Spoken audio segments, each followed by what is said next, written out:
Bonjour la famille, bonjour tout le monde. Hello tout le monde, Comment allez-vous? Voilà, c'est bon. ça va bien. J'espère que tout le monde se porte bien. Donc du coup c'est bon, je suis là. Tapotez le live s'il vous plaît. Merci à ceux qui viennent d'arriver. Tapotez le live. Partagez le live, tapotez-le. Comme ça on va pouvoir entamer par rapport à là où on était.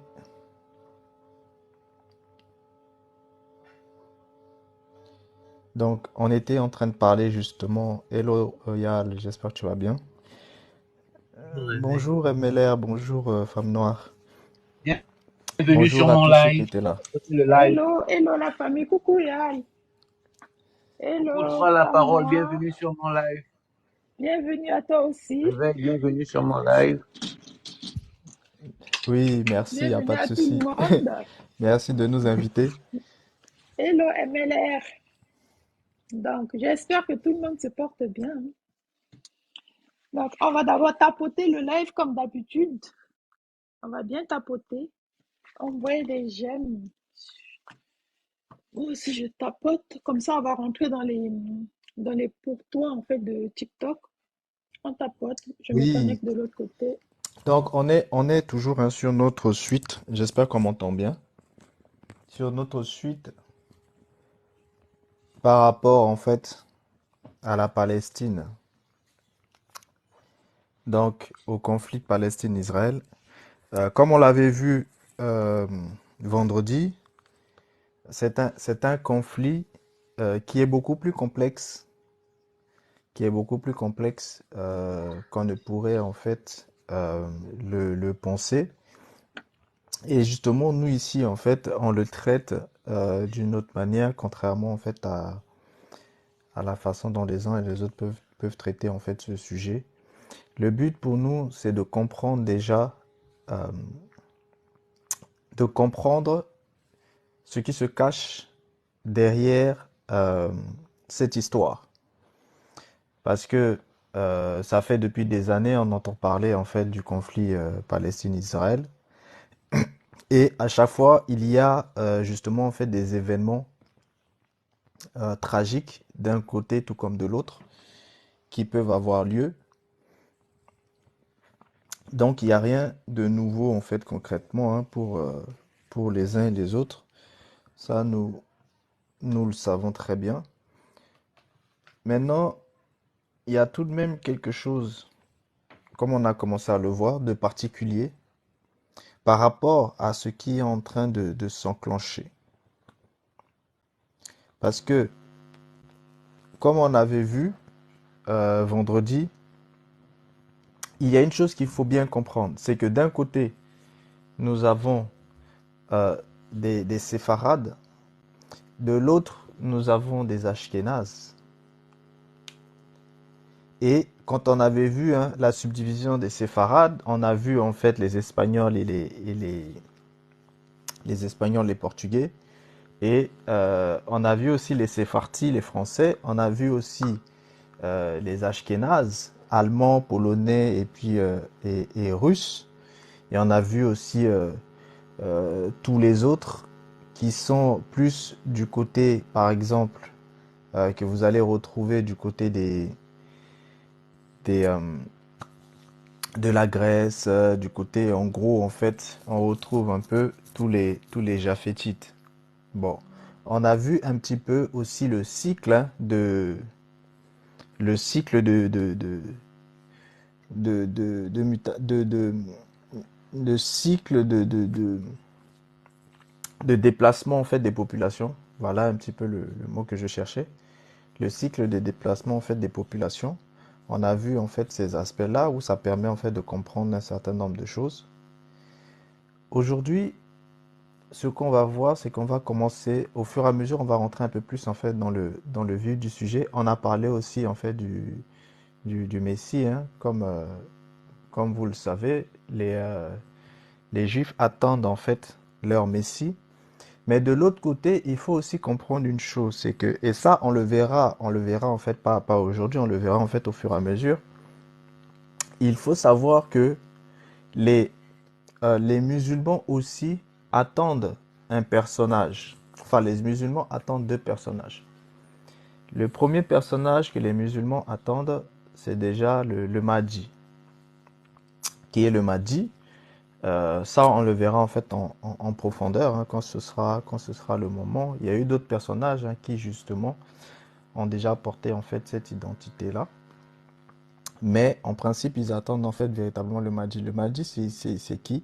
C'est justement celui qui va venir réunir le bloc des musulmans pour pouvoir entamer en fait la guerre contre justement en fait le Dajjal. Donc, euh, précisément contre l'Antichrist en fait, si vous voulez, pour que ce soit un langage un peu plus simple.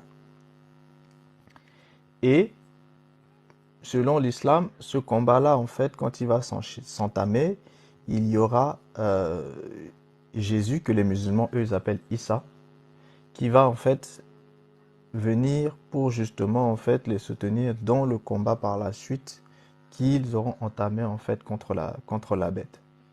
Donc, et de l'autre côté, donc vous voyez, dans l'islam, ils attendent premièrement en fait le Mahdi, qui est le grand prophète, que l'on considère selon certains hadiths, qu'on considère comme étant le 12e imam. Bon, ça, on en parlera en fait quand ce sera vraiment le moment pour entrer un peu plus en profondeur. Et bien sûr aussi la venue de Issa qui va venir en fait justement pour mener en fait le combat aussi en fait avec eux. Donc vous voyez, dans l'islam, ils attendent déjà ces deux personnages-là. Et la notion de Mahdi se fait forcément avec une notion en fait d'affrontement. Donc ça, il faut bien comprendre aussi cet aspect-là parce que le Mahdi vient aussi pour un combat. De l'autre côté, vous avez les Juifs qui, eux, justement, attendent la venue de leur Messie qui va venir justement aussi pour pouvoir justement installer en fait euh, le royaume, euh, le royaume d'Israël et aussi bien sûr mettre en place, établir le culte hein, du Dieu d'Israël. Donc, vous voyez bien ici aussi, ils attendent un personnage. Donc, on est un petit peu dans ce contexte-là. Et en réalité, derrière le conflit en fait israélo-palestinien, ce sont ces deux notions-là qui sont en train d'être instrumentalisées d'un côté et de l'autre. Donc, il faut bien comprendre cet aspect-là. Et lorsque Israël se lève pour pouvoir en fait mener ses combats, c'est dans le but en fait de son Messie.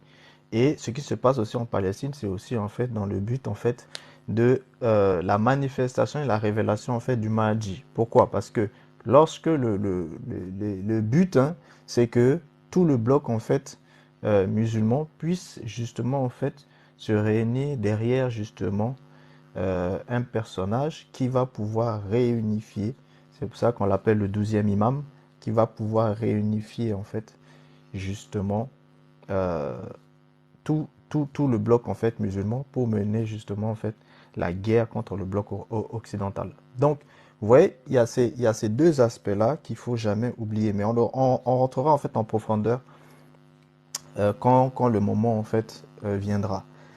Et il y a aussi une dernière chose qu'il faut comprendre, c'est que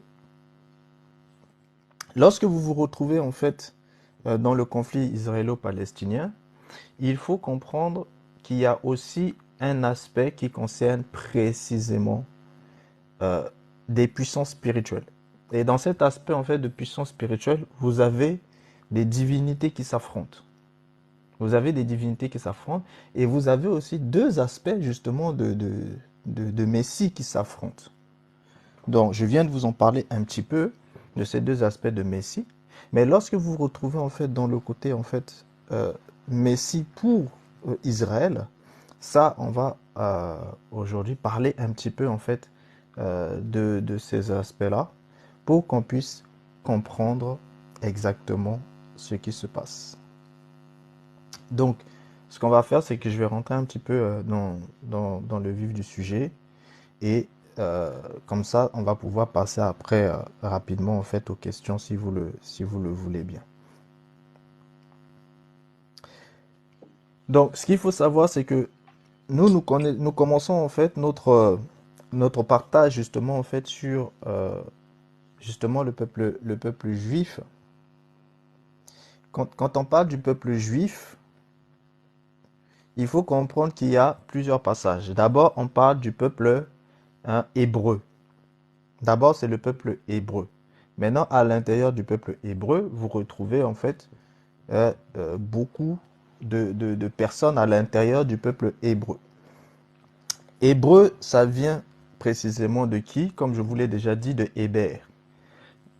Héber qui était justement en fait un patriarche sorti de la lignée en fait de Sem. Et Héber va se multiplier aussi bien sûr et va avoir plusieurs enfants. De ces enfants-là sortira en fait un homme qui s'appelait Téra. Et Téra va avoir en fait un fils du nom de Abraham. D'abord, il s'appelle Abram. Ensuite, son nom va être changé en Abraham. Et ce Abraham, il va avoir deux fils. D'abord, son premier-né qui est Ismaël et son deuxième-né qui est Isaac. Maintenant, ce qu'il faut savoir, c'est que il y a ici un conflit entre partisans du judaïsme, plutôt partisans en fait de la cosmogonie biblique et partisans de la cosmogonie coranique. Dans la cosmogonie coranique, il s'agit de Ismaël qui aurait été en fait sacrifié, enfin, qui aurait été l'enfant qui était proposé en fait au sacrifice. Et dans la cosmogonie biblique, il s'agit en fait de Isaac qui aurait été en fait l'enfant qui a été proposé en fait au sacrifice. Donc, il y a une convergence ici par rapport en fait aux enfants. Maintenant, ce qu'il faut savoir, c'est que de ces deux enfants-là sortent en fait deux lignées. D'un côté, vous avez la lignée d'Isaac, mais en réalité, Isaac, on le connaît sous forme de deux lignées. D'un côté, vous avez les Israélites et de l'autre, vous avez les Édomites. Pourquoi les Édomites? Pourquoi les Israélites? Parce que Isaac va avoir deux enfants qui étaient en fait des frères jumeaux. Le premier enfant est, c'est-à-dire celui qui est sorti en fait en premier, c'était Ésaü. Et Ésaü, lui, il va justement porter le nom de Édom, parce que Ésaü était roux. Ésaü était roux. Il va porter le nom de Édom. Plus tard, on rentrera en fait en profondeur sur un certain nombre de choses par rapport justement en fait à Édom. Là, c'est pas le moment. Je vous en parle pour que vous ayez déjà ça en fait en tête. Et il faut savoir que Édom, lui, il est roux. Et c'est pour ça qu'on l'a appelé en fait, on l'a appelé ainsi. Et de l'autre, vous avez Jacob, qui lui va plus tard porter le nom de Israël. Parce que Israël, ce n'était pas son nom à la base. Son nom à la base, c'était Jacob. Plus tard, il portera le nom de Israël. Donc ça, ce sont les deux enfants, justement, de Isaac. Et ces deux enfants vont être deux nations. D'un côté, les enfants de Ésaü. Ésaü va porter le nom de Édom. Donc, c'est un peuple qui s'appelle les Édomites. Et les enfants de Jacob, qui vont s'appeler en fait du nom de leur père Jacob, c'est-à-dire Israël. Donc voilà déjà ces deux aspects-là. De l'autre côté, vous avez en fait Ismaël, qui lui aussi va avoir une descendance et lui et sa descendance vont s'installer plutôt dans les zones désertiques. Et les enfants d'Ismaël s'appelleront en fait les Ismaélites. Maintenant, ce qui va se passer, c'est que Ésaü et son frère Jacob vont avoir des problèmes. Déjà, avant qu'on arrive à Ésaü et Jacob, il y a déjà eu en fait les problèmes entre Isaac et Ismaël. Ismaël était né parce que Abraham, qui avait reçu comme promesse qu'il aurait un enfant, sa femme, voyant que le temps passait, c'est-à-dire sa femme qui s'appelait Sarah, voyait que le temps passait et que justement elle ne tombait pas enceinte, va décider de donner sa servante qui était Agar, une Égyptienne, servante qu'elle a reçue lorsqu'ils ont fait un passage en Égypte. Parce que quand Abraham et Sarah étaient arrivés en Égypte, Abraham, justement parce que chez les Égyptiens, il y avait certaines coutumes qui se passaient un petit peu dans les populations en fait à ce moment-là.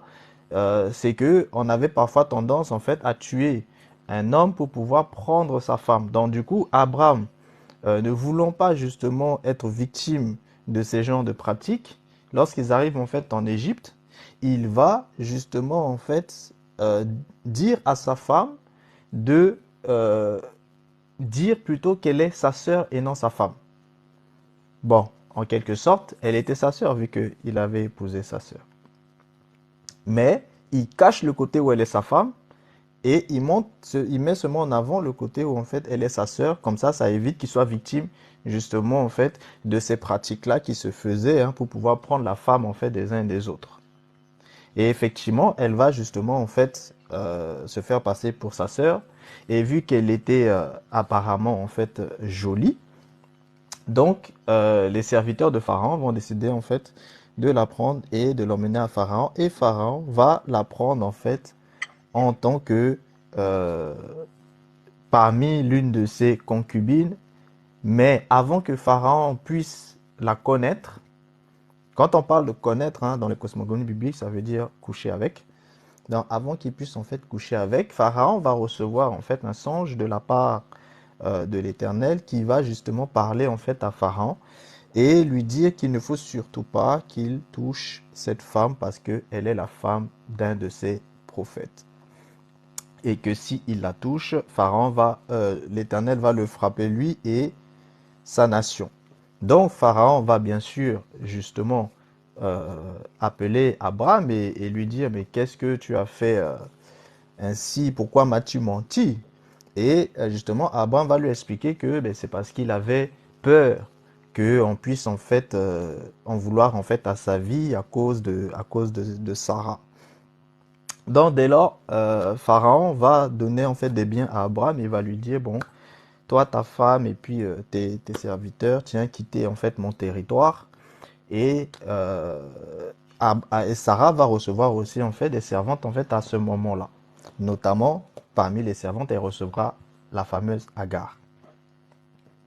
Donc, c'est cette fameuse Agar que Sarah va donner justement en fait à Abraham. Parce que vous savez, c'était comme ça en fait à l'époque. Lorsque on est serviteur, en gros serviteur, d'ailleurs le mot serviteur c'est esclave. Faut pas ne restez pas dans les jeux de mots que certains aiment bien en fait faire pour embrouiller les uns et les autres. Serviteur, ça veut dire esclave. Donc ça c'est clair et net. Maintenant, il y a des différentes façons de traiter les esclaves.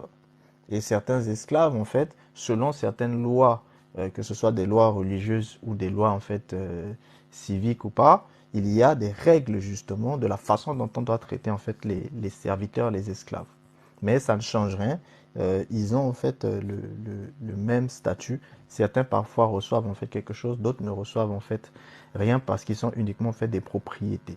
Et quand quelqu'un est une propriété d'une autre personne, peu importe comment il est traité, c'est un esclave. Donc ça, il faut bien comprendre en fait ces aspects-là. Et c'est dans ce cas de figure-là que Agar était, parce que Agar avait été donnée justement à Sarah. Or, vous le savez bien que si on te prend, on te donne à quelqu'un, c'est que ta propriété ne t'appartient plus. C'est pas toi qui as décidé d'aller te mettre au service de quelqu'un. Et même quand tu décides d'aller te mettre au service de quelqu'un, en fait, tu es son serviteur. Et le serviteur, en fait, c'est l'esclavage.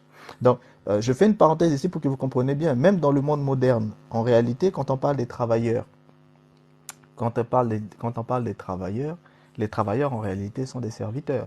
Le travailleur est le serviteur du patron, parce qu'il donne un service au patron. C'est pas parce que le patron le paye que ça change quelque chose. Il donne un service. Et d'ailleurs, c'est d'ailleurs pour ça qu'il y a en fait, même dans les lois en fait du travail, il y a en fait ce qu'on appelle en fait une hiérarchie entre le patron et puis les salariés dans le cadre en fait qui est légiféré. Donc en réalité, vous comprenez bien que c'est aussi une sorte d'esclavage. Donc quand on parle des travailleurs, en réalité, les travailleurs sont des esclaves payés, tout simplement. Donc il y a toujours cette relation-là. Parce que le mot de base ne change pas en fait. Et à la base, le mot esclave, c'est pas forcément péjoratif. Et le mot esclave, à la base, c'est justement en fait pour parler en fait des serviteurs. C'est ceux qui servent, c'est celui qui sert l'autre. C'est un esclave. Et justement, ce terme d'esclave-là, quand vous le prenez en fait dans un cadre, par exemple en fait biblique, eh bien, vous comprenez bien que lorsque le Créateur vous sert, en réalité, il prend la position en fait d'esclave pour vous parce qu'il vous sert. Donc, c'est vraiment ça ce que ça veut dire. Donc, le terme en fait servir, le terme service, le terme esclave, c'est la même chose. Maintenant, tout dépend de la façon dont les gens vont appliquer ce terme.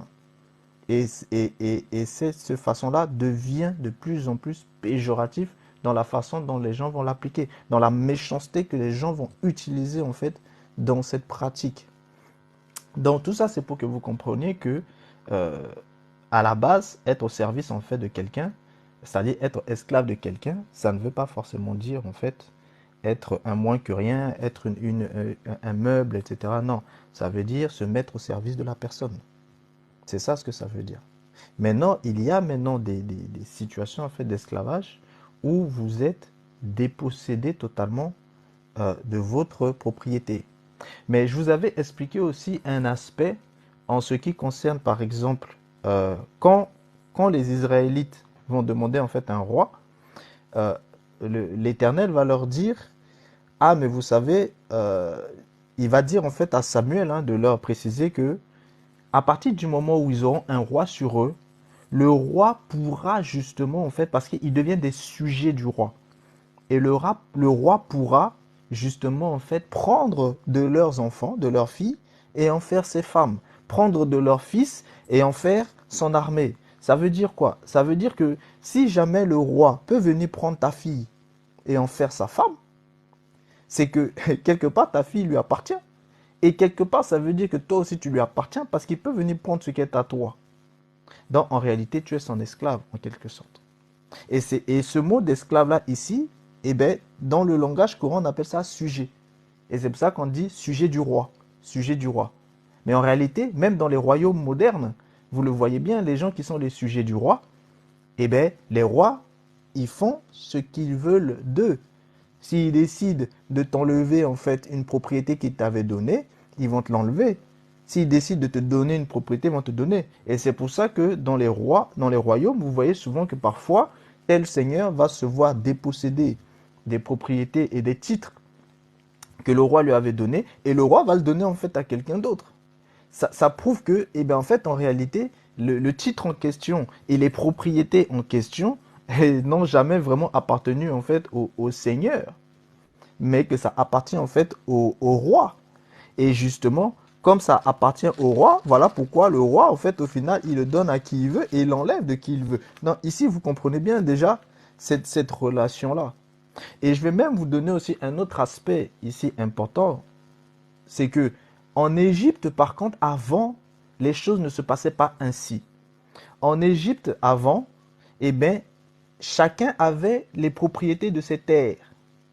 Chacun avait les propriétés de ses terres, comme ça se passait même quand les Israélites ont quitté l'Égypte et qu'ils sont arrivés en fait sur la terre de Canaan.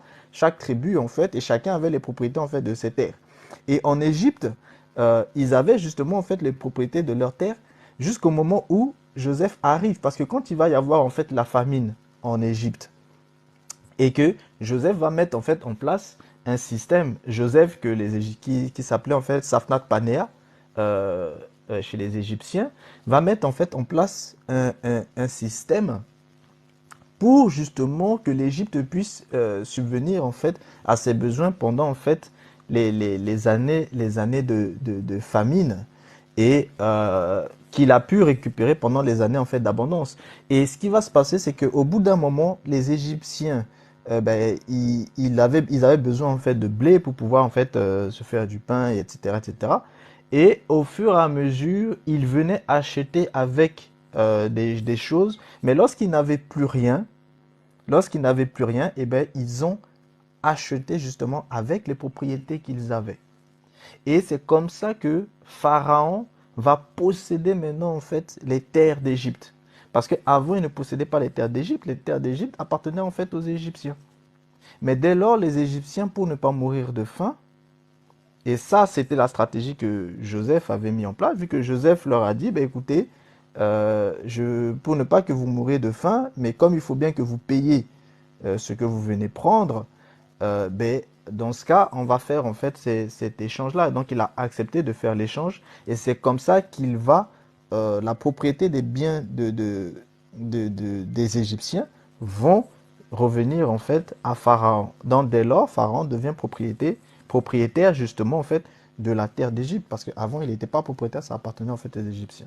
Vous voyez, cette notion de propriété-là, par la suite, hein, les rois vont aussi en fait récupérer ça pour pouvoir avoir la propriété en fait des terres. Parce que normalement, chaque seigneur est propriétaire en fait de sa terre, sauf quand ce seigneur-là est vaincu. Et à partir du moment où il est vaincu, et bien là, à ce moment-là, c'est un petit peu en fait différent et sa terre appartient en fait à celui qui l'a vaincu.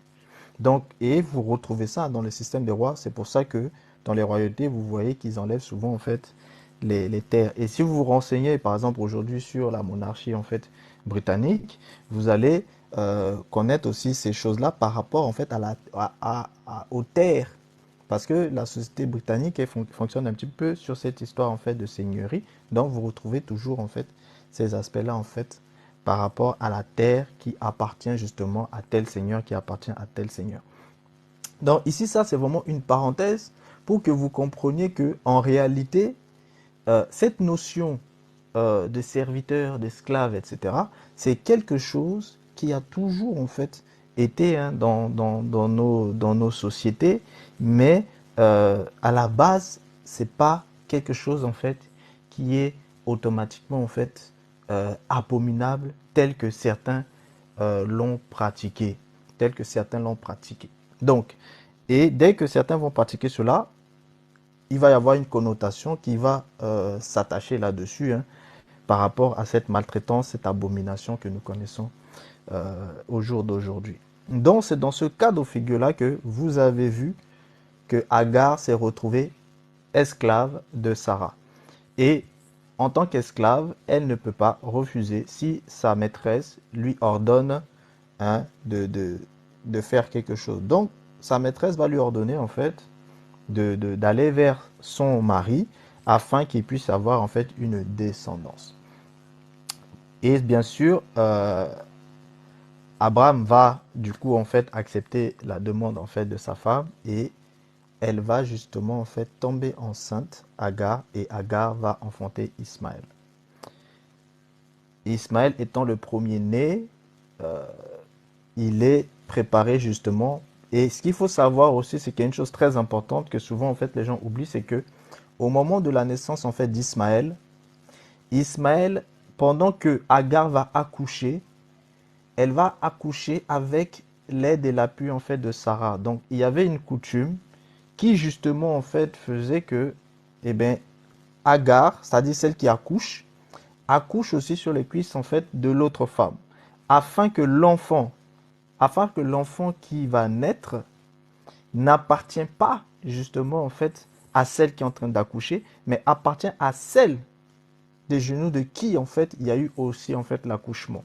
Donc l'accouchement en fait de Ismaël s'est fait ainsi afin que Ismaël soit l'enfant, afin que Ismaël soit l'enfant justement en fait de Sarah et non l'enfant de Agar. Et effectivement, c'est ce qui va se passer. Donc, Ismaël était normalement l'enfant de Sarah. Voilà comment Ismaël va naître. Le problème qui va se poser, c'est quoi? C'est que quelques temps après, Sarah va tomber enceinte et elle va aussi avoir un enfant qui va porter du coup maintenant le nom de Isaac.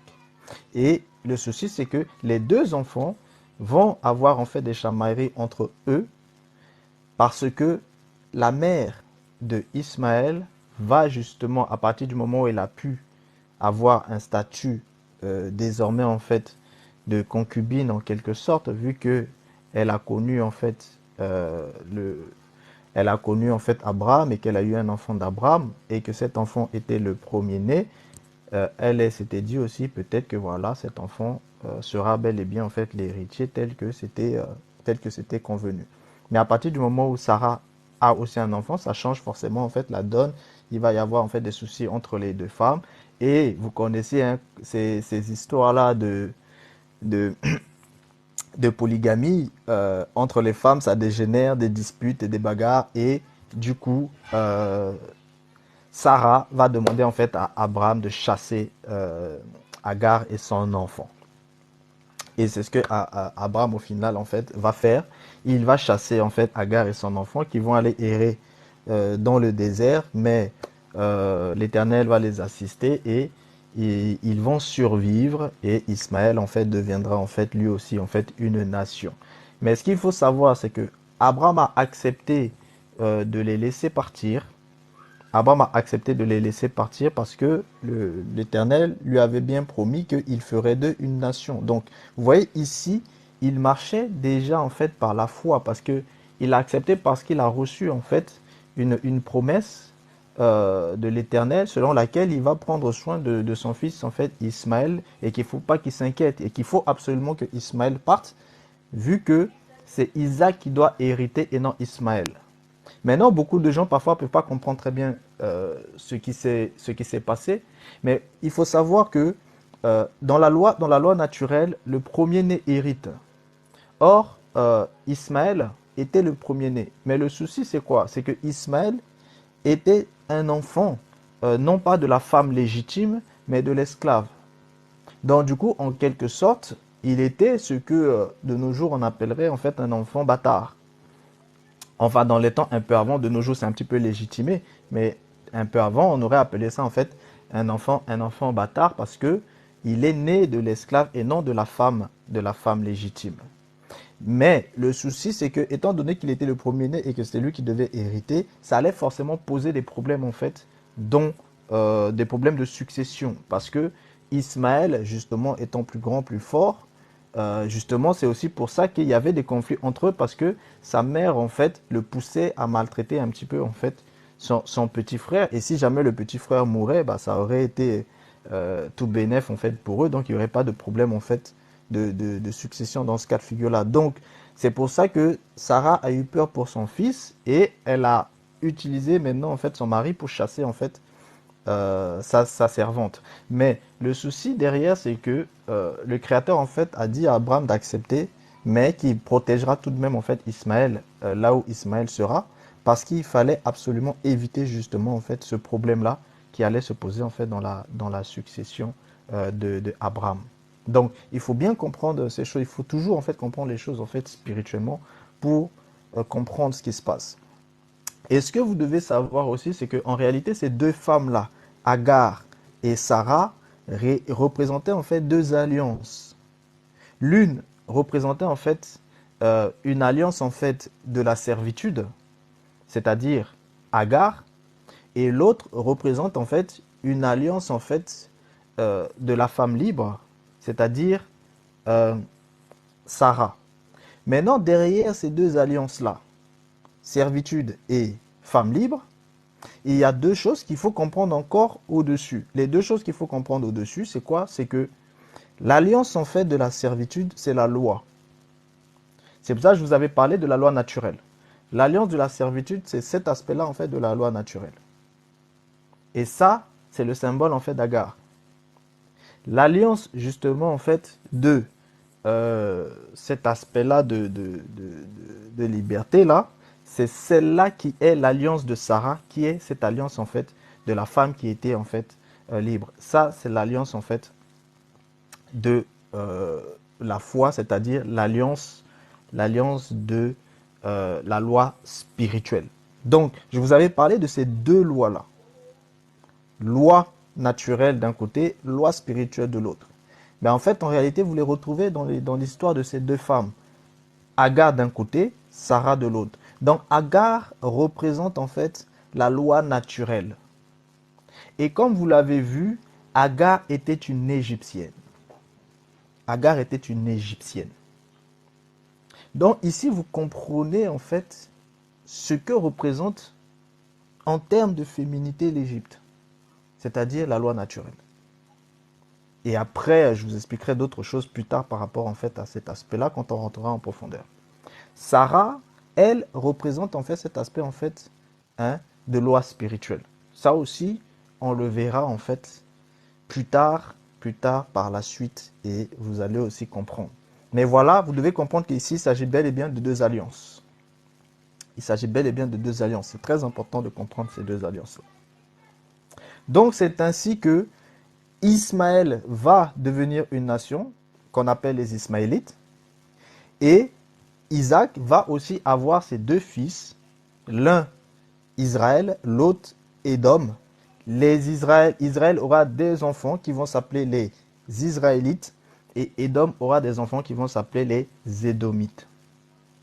Donc, ici, maintenant, quand ça va être au temps, et bien sûr, ce qu'on ne vous dit pas souvent, c'est que Abraham va prendre, quand Sarah va mourir, Abraham va prendre une autre femme qui s'appelle Kétura. Souvent, les gens n'en parlent pas.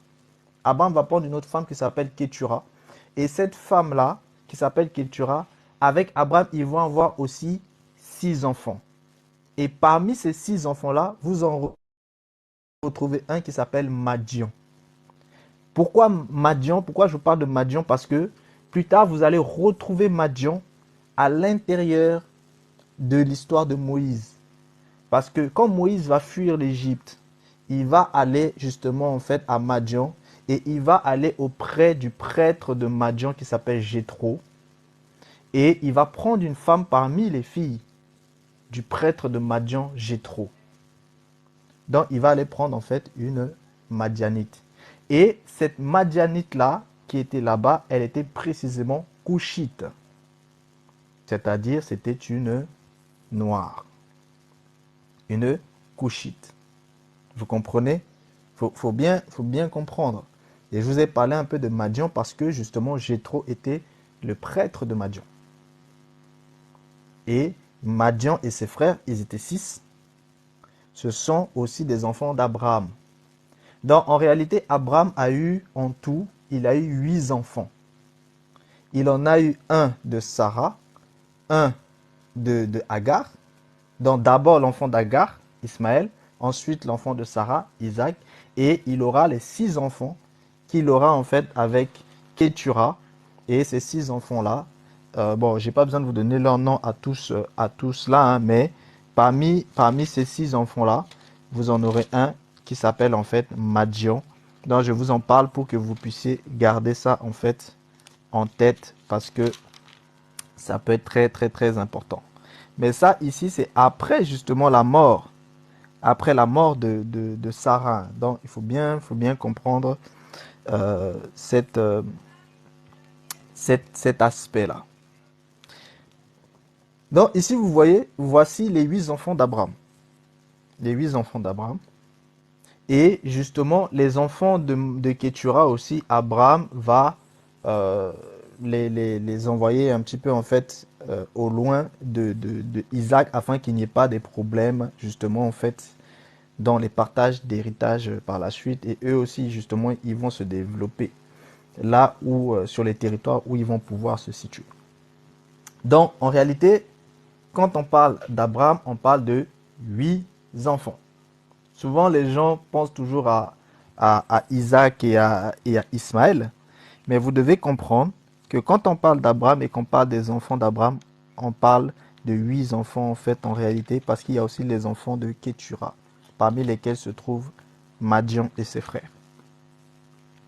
Donc ici, c'était une parenthèse. Je vais quand même vous donner les noms hein, des enfants de Ketura. Donc vous avez en fait Zimran, vous avez Yokshan, vous avez Medan, vous avez Madian. Et après, vous allez voir, vous retrouvez des descendances après derrière. Vous avez Medan, vous avez Madian, vous avez Jishpak et vous avez Shua. Et ce qu'il faut savoir, c'est que Yoktan va engendrer en fait Seba et Dédan.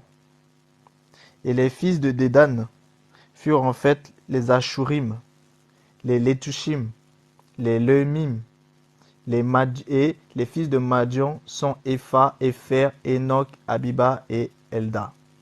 Ce sont là en fait tous les fils de Ketura. Donc, vous comprenez bien. Et justement, attention, Seba, le Seba de Madian à ne pas confondre avec le Seba en fait de Couche. Le Seba de Madian qu'il ne faut pas confondre avec le Seba de Couche. C'est le Seba de Couche que vous allez retrouver en fait justement en fait ces aspects en fait des Sabéens du royaume de Saba. Voilà, vous avez les Sabas du royaume de Saba là-bas que vous retrouvez, mais Ketura, c'est dans la lignée justement en fait de Ketura, vous allez avoir aussi Yoktan qui va engendrer en fait Seba. Donc ne pas confondre en fait avec les deux. Donc déjà, rien qu'ici, vous comprenez clairement en fait que quand on parle en fait du souci en fait de Abraham, on parle de 8 enfants et non de 4 et non de 2. Ça, c'est déjà un fait très important qu'il faut toujours garder ça en vous. Maintenant, le problème va se poser principalement en fait avec les deux premiers. Quand ça va être maintenant le temps de Isaac, enfin le temps de Jacob, c'est-à-dire Israël, et de son frère Ésaü qui est Édom, Édom, lui, il va aller faire des alliances avec d'autres nations et aussi avec les Ismaélites. Donc il va y avoir des mélanges là-bas, ils vont se marier, etc. ensemble. Et justement, il aura des soucis justement avec ses parents. Donc ensuite, vous connaissez l'histoire. Euh, il va y avoir en fait le droit d'aînesse que Jacob va récupérer aux mains de son frère Ésaü. Et il va devoir fuir, aller chez son oncle Laban. Et de là-bas, il va prendre en fait ses femmes, Rachel et Léa, ainsi que les deux servantes de Rachel et de Léa. Et du coup, ça va lui faire en fait les 4 femmes avec lesquelles il va justement en fait avoir les 12 tribus d'Israël, plus une fille qui s'appelle Dina. Donc voilà un peu comment les choses se sont passées et euh, chaque peuple va s'installer sur des territoires et par la suite les Israélites vont aller en Égypte, ils seront en esclavage et quand ils sortiront en fait de l'esclavage, ils vont venir s'installer. Par la suite, on va avoir en fait les juges dont je vous avais déjà parlé, puis le royaume de Saül dont je vous ai déjà parlé, puis le royaume de David, puis le royaume de Salomon. Et à partir de Salomon, le royaume va être séparé en fait en deux. Donc il va y avoir un royaume du nord et un royaume du sud. Le royaume du nord s'appelle le royaume d'Israël et le royaume du sud s'appelle le royaume de Juda. Le royaume d'Israël se retrouve avec les 10 tribus. Et à la tête en fait de ces 10 tribus-là, vous retrouvez en fait Éphraïm. C'est-à-dire c'est Éphraïm qui est le chef en fait de ces 10 tribus. Éphraïm qui est le fils de Joseph qu'il a eu en fait euh, avec sa femme qui lui a été donnée en fait par Pharaon, donc une égyptienne. Donc vous voyez bien que ici vous aviez déjà en fait beaucoup de métissage avec l'Égypte, beaucoup de métissage euh, avec les Cananéens, parce que même Juda, Juda est parti prendre en fait une femme parmi justement les peuples qui étaient justement sur la terre en fait en question. Donc vous devez comprendre qu'il y avait déjà en fait du métissage en fait à ce moment-là. Et il faut savoir que sur la terre de Canaan, c'était des Basanés qui étaient là.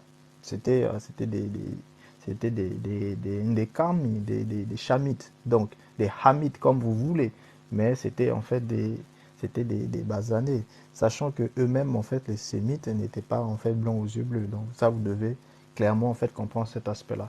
Donc en réalité tout ce croissant fertile était vraiment un mixage en fait de métissage dès le départ. Et même les chefs étaient déjà en fait façonnés en fait de métissage parce que euh, Judas, qui était en fait, qui représente en fait la tribu de Judas, euh, la tribu des lions, hein, eh ben, était déjà en fait métissé parce que Judas a eu ses enfants avec Tamar et puis Tamar faisait partie du peuple en fait qui était déjà là sur le territoire. C'était pas une Israélite. Vous avez aussi euh, le métissage qu'il y a eu hein, avec Ismaël et Agar. Vous avez aussi le métissage qu'il y a eu avec Moïse et sa femme Couchite. La femme de Moïse était noire. Hein. La femme de Moïse était noire. Donc c'était une Couchite. C'était une Couchite noire. Ça, faut bien comprendre ça. Et ces deux enfants, Gershom et son frère, étaient aussi en fait des, des, des enfants à la fois Couchites et à la fois en fait sémites. Et donc du coup, et après vous avez Joseph, les enfants de Joseph aussi, qui étaient des Égyptiens, parce que leur mère en fait était une Égyptienne, vu que c'était le prêtre de On. Maintenant, On c'est qui? On, ben, c'est Amon. C'est-à-dire Joseph s'était marié avec la fille du prêtre d'Amon. Et Amon, dans la Bible, on l'appelle On, O-N.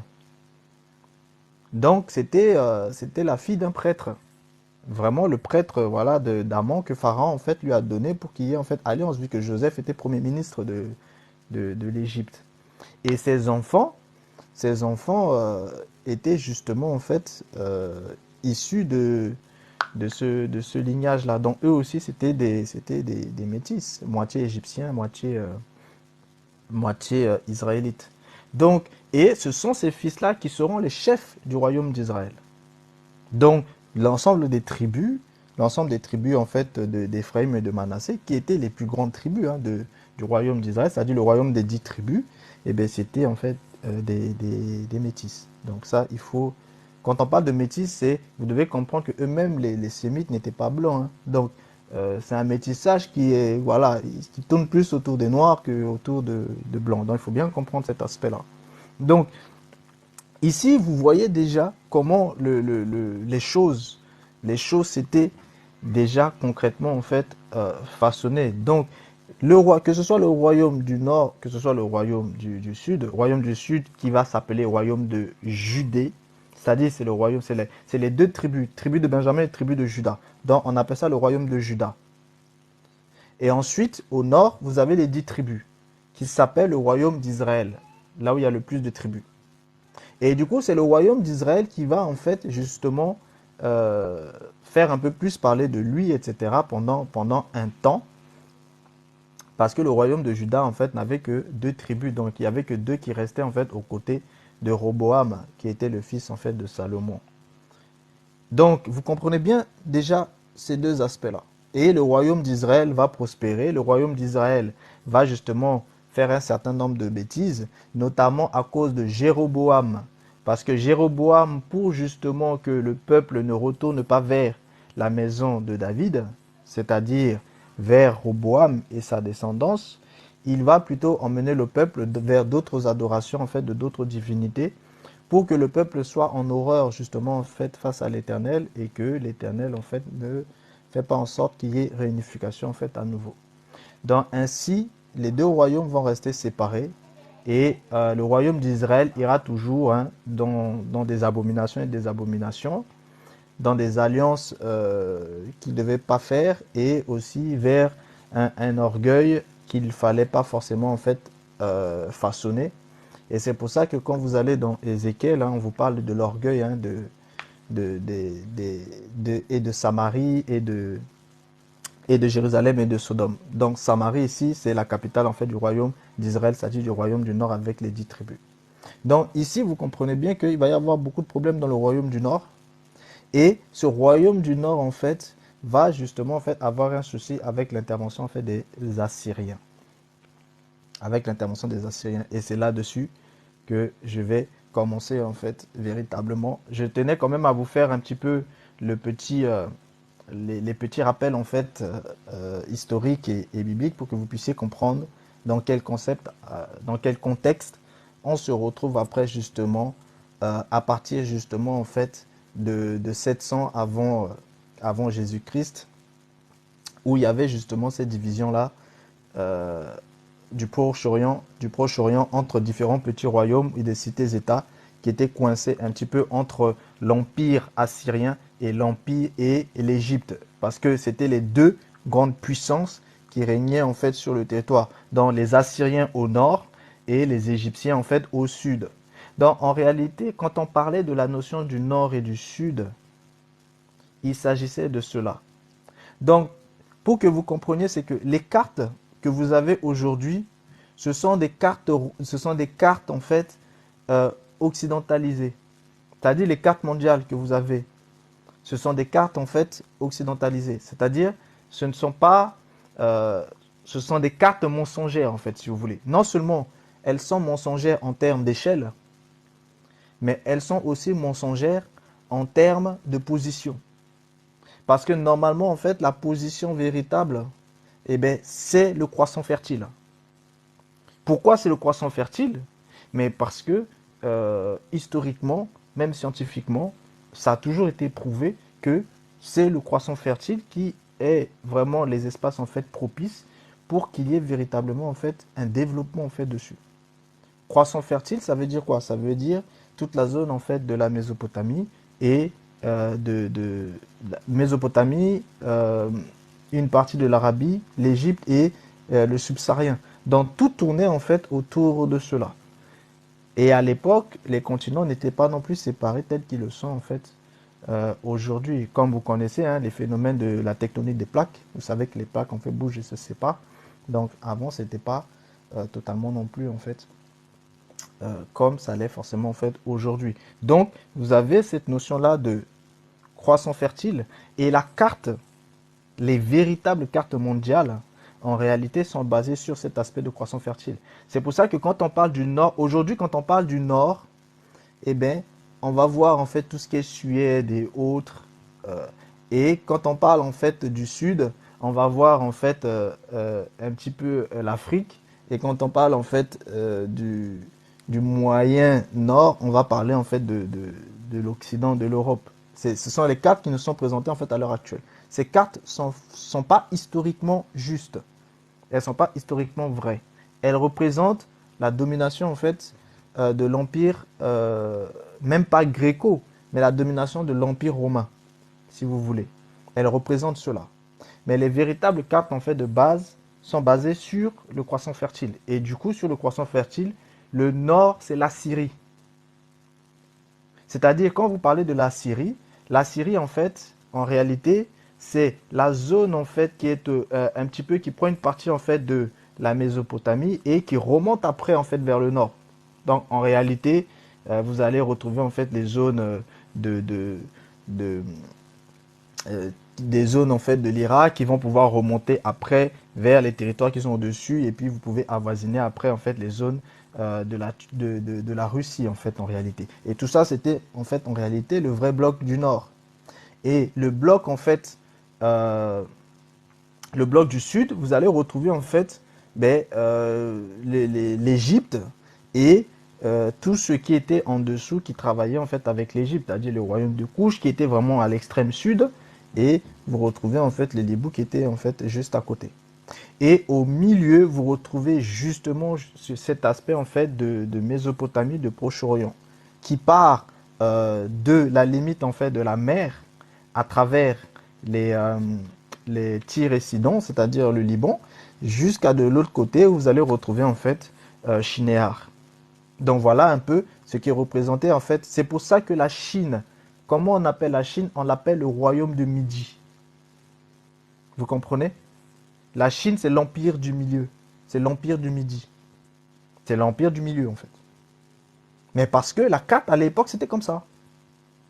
Et c'est pour ça que les noms sont restés, en fait. Parce qu'au milieu, vous retrouvez à l'extrémité le Liban, parce qu'après, c'est la mer.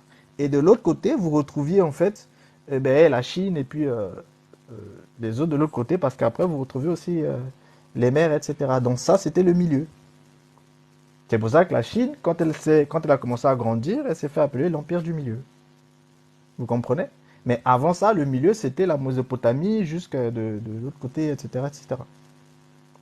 Donc, en fait, en vérité, la carte, c'est comme ça. Donc, si vous voulez vraiment voir les cartes pour comprendre comment les choses étaient avant, il faut décaler un petit peu la carte et vous la voyez en fait à partir de ce moment-là parce que tout se passait en fait à ce niveau-là. C'est pour ça qu'on appelle ça le croissant fertile, bien entendu.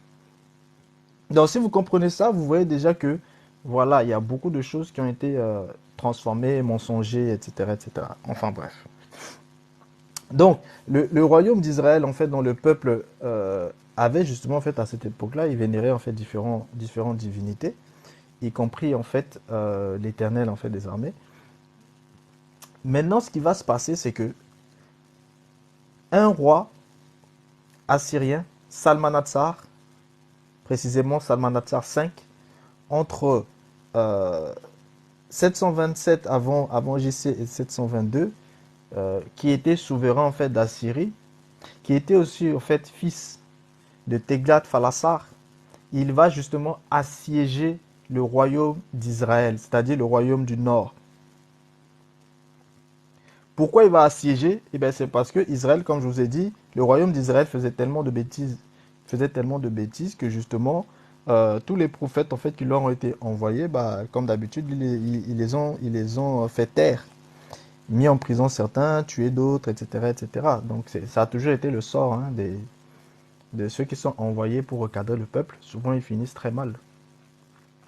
Et ben justement, les sanctions, c'était qu'ils allaient être déportés et qu'ils allaient être soumis en fait au royaume justement des Assyriens. Assyriens dont la capitale est Assur, c'est-à-dire précisément Ninive, si vous voulez. La capitale, par la suite, vous allez la connaître sous forme de Ninive. Et les Assyriens qui sortent en fait de l'ancêtre en fait Assur. Assur que on verra peut-être quand le temps viendra, si jamais il y a besoin de parler de lui, si jamais il y a des questions, etc. Bon. Dès lors, la capitale d'Israël, qui est Samarie, hein, va justement en fait essayer de combattre à travers son dernier roi, qui était en fait Osée. Ils vont résister pendant 3 ans, et ensuite ils vont se rendre justement en fait au frère successeur en fait de Salmansar, c'est-à-dire Sargon II. Et ici, en fait, c'est là où on va parler en fait de cette déportation-là des 10 tribus, où on parle des 10 tribus perdues d'Israël qui vont être déportées dans les provinces en fait de Babylone.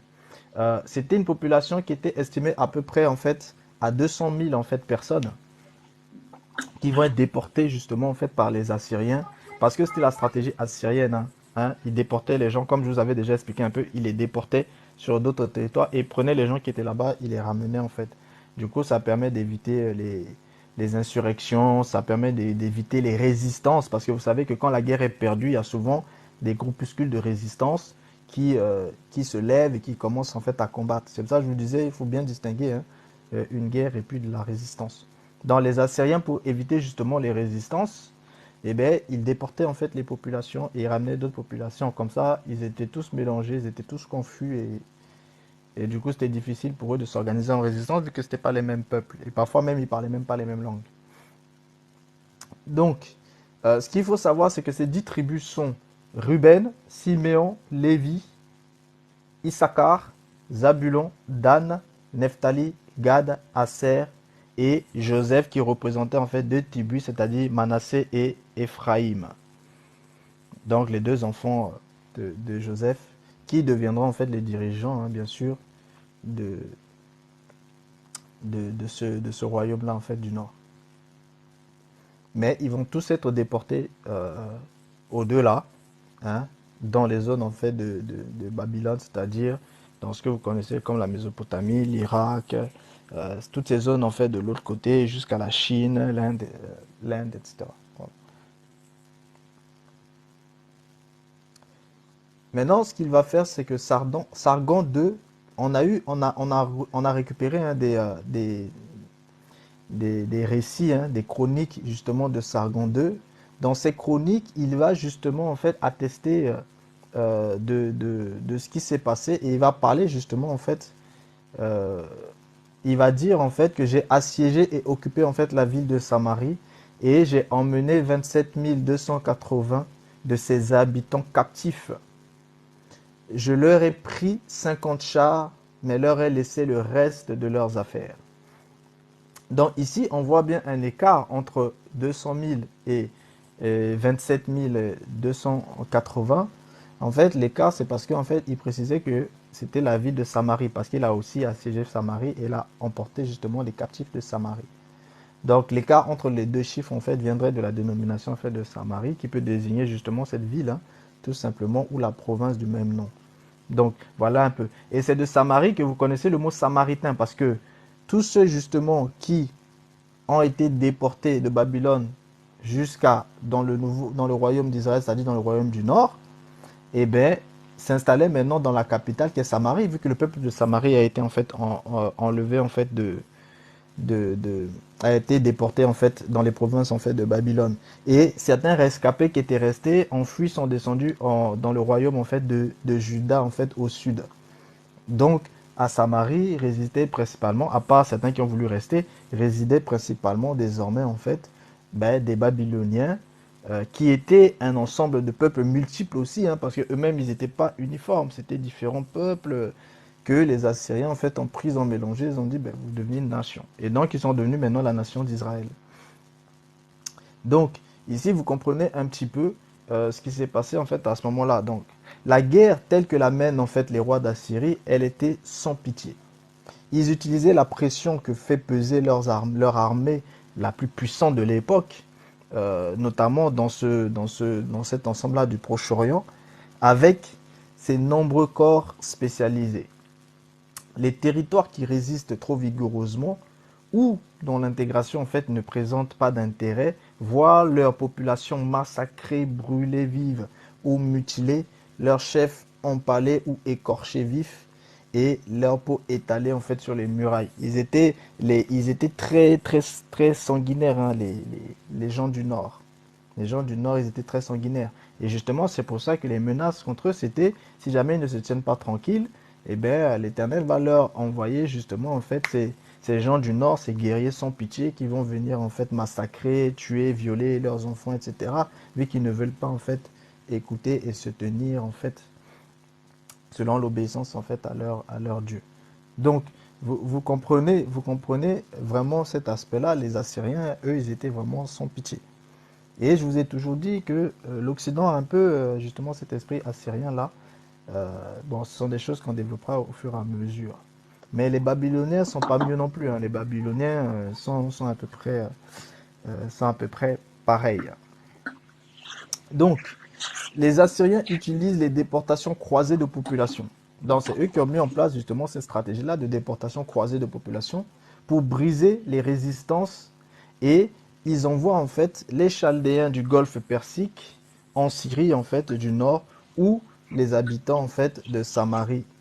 Donc vous comprenez, à partir maintenant de 630 avant Jésus-Christ, alors que la Syrie va commencer maintenant en fait à peiner à contrôler en fait l'immense territoire hein, qu'elle domine, l'une des plus importantes provinces de l'empire, la Babylonie, va se révolter. Donc conjugué à une attaque de cavaliers mèdes venus d'Iran, après, vu que la Babylonie a reçu aussi justement les déportés, bon, est-ce que les déportés n'ont pas aussi joué dans, dans, dans, dans les manigances et puis les révoltes de la Babylonie? Bon, ça, ce sont des choses en fait à approfondir. Donc la Babylonie va se révolter. C'est là où Babylone va commencer à se révolter. Parce qu'à la base, Babylone, en fait, vous devez bien comprendre que Babylone n'a jamais été en fait en réalité une nation. Babylone, c'est un ensemble de plusieurs peuples, des Chaldéens, qui sont vraiment divers et variés, et qui, justement, n'ont jamais été véritablement en fait un peuple. Même Babel de base n'a jamais été vraiment un peuple. Vous retrouviez en fait de tout, des Couchites, des Sémites, des Japhétites, etc., etc. Vous retrouvez un peu de tout, principalement des Couchites et euh, principalement des Chamites et beaucoup de Couchites, Chamites, et puis les Sémites qui régnaient un petit peu en fait sur l'aspect, etc. Donc, au final, quand ils ont été transférés, vous avez eu aussi tous ces gens-là qui ont été transférés aussi de l'autre côté, en fait, dans le royaume d'Israël et aussi, en fait, dans la Syrie, en fait, au nord. Parce qu'il y avait la Syrie, en fait, qui était Pas la Syrie, mais la Syrie que vous connaissez aujourd'hui, Syrie. Donc voilà. Et il va y avoir en fait ce mélange-là des Mèdes. Les Mèdes vont aussi attaquer, parce que les Mèdes, eux, vont venir directement d'Iran. Les Mèdes, c'est les descendants de Madaï. Donc, ils vont venir en fait d'Iran et ils vont justement attaquer aussi en fait. euh, Ils vont mener leur propre attaque à travers en fait leurs cavaliers. Donc du coup, tout ce qui concerne les voies de communication vont commencer en fait à s'effondrer et disparaître en fait en quelques années, entre 614 et 610. Ça, ce sont des sources que vous pouvez retrouver dans les romans en fait, Histoire du Proche-Orient, 1000 ans de civilisation, etc. Et vous retrouvez des aspects aussi dans des choses bibliques par rapport à tout ce qui est en train d'être expliqué. Donc il faut savoir que l'Égypte et Babylone vont alors se disputer les territoires de l'ancien empire. Donc quand la Syrie va chuter, l'Égypte et Babylone vont se disputer justement en fait le gâteau, bien sûr, vu que l'empire s'est écroulé. L'empire assyrien s'est écroulé parce que les Babyloniens se sont levés, les Mèdes se sont levés, et puis les Perses étaient un tout petit royaume à ce moment-là. Les Perses étaient un tout petit royaume, c'était les Mèdes, les Madaïs qui étaient beaucoup plus puissants, qui vont justement en fait se rebeller avec les Babyloniens qui sont un ensemble de plusieurs peuples qui vont former en fait un peuple uniforme, c'est-à-dire Babylone. Et c'est cette Babylone-là que vous connaissez dans l'ancienne alliance. Donc les Babyloniens prennent justement en fait le dessus et s'imposent dans la région par rapport à l'Égypte. Donc Jérusalem résiste à cette nouvelle en fait domination et va se rebeller. L'armée babylonienne revient alors pour assiéger et saccager la ville. La population est ensuite déplacée vers la capitale. Et en 539 avant Jésus-Christ, l'empire perse de la dynastie des Achéménides va maintenant envahir Babylone. Maintenant, quand ils vont envahir Babylone, c'est un roi qui va justement en fait faire cette invasion-là, qui est le roi Cyrus. On va s'attarder un petit peu sur Cyrus, parce que Cyrus est aussi un messie. Cyrus est aussi un messie. Voilà pourquoi on va s'attarder un petit peu en fait sur Cyrus, pour que vous compreniez un petit peu l'histoire en fait de Cyrus. Cyrus, on l'appelait en fait justement Cyrus le Grand, et lui, il était en fait entre 580 avant Jésus-Christ et 530 avant JC. Et c'est le premier justement qui va prendre justement cette notion de roi des rois. C'est le premier qui va être véritablement considéré comme étant le roi des rois. Il y a eu Nabucodonosor, c'est-à-dire Nebuchadnezzar. Il y a eu Nebuchadnezzar qui était aussi un roi qui a été totalement très puissant, qui a dominé. Justement, ils ont pris le dessus, ils ont dominé en fait toute la Mésopotamie. Et ils ont même eu beaucoup de combats en fait avec l'Égypte. Il y avait que l'Égypte qui pouvait leur résister un petit peu. Mais ils ont remporté le combat sur la Mésopotamie et c'est comme ça qu'ils ont détruit aussi le royaume de Juda. Ils ont détruit en fait Jérusalem. Ils ont emporté en fait les Judéens en captivité en fait à Babylone. Et il était un roi puissant et il était aussi considéré comme étant un roi très très puissant.